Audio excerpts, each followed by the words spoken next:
Iš suglumusio pasimetimo ji nejučia net loštelėjo atgal.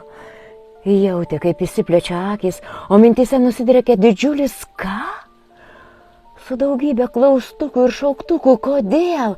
Kodėl naktį ji turėtų eiti su šiuo nepažįstamu žmogumi? Nepažįstamame mieste, atsidūrusi klaikiose aplinkybėse. Jau negana to, kad surizikavo viena važiuoti, atrodo taip saugiai suplanuota kelionė, o čia staiga viskas taip. Kodėl?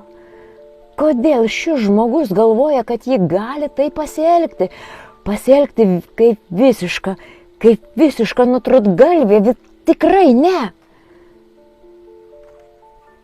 Kaip galima taip siūlyti?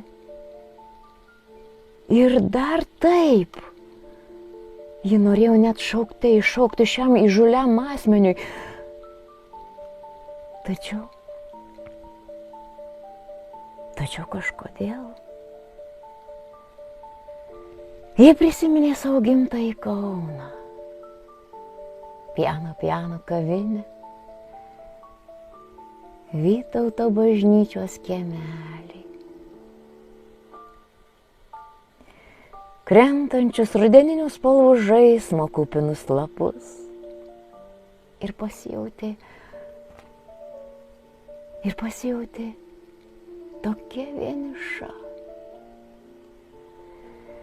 Nenorėjo nei šioje tamsioje laiptinėje laukti ryto, nei vėl kviestis taksi ir tampantis su šiuo didžiuliu lagaminu ieškoti, kur prisiglausti nakvynės. Todėl ji kiek aprimusi dar kartą dirstelėjo į blausioje prieblandoje nerimastingai mindžikuojantį žmogų ir vis dėlto turėjau pripažinti, kad kažkuo jis ją traukė. Traukė taip stipriai, kad atrodė net sunku kvėpuoti, kad atrodo, kad tas pilkšvai mėlynų akių žvilgsnis mato ją visiškai nuogą. Net jeigu jį dėvėtų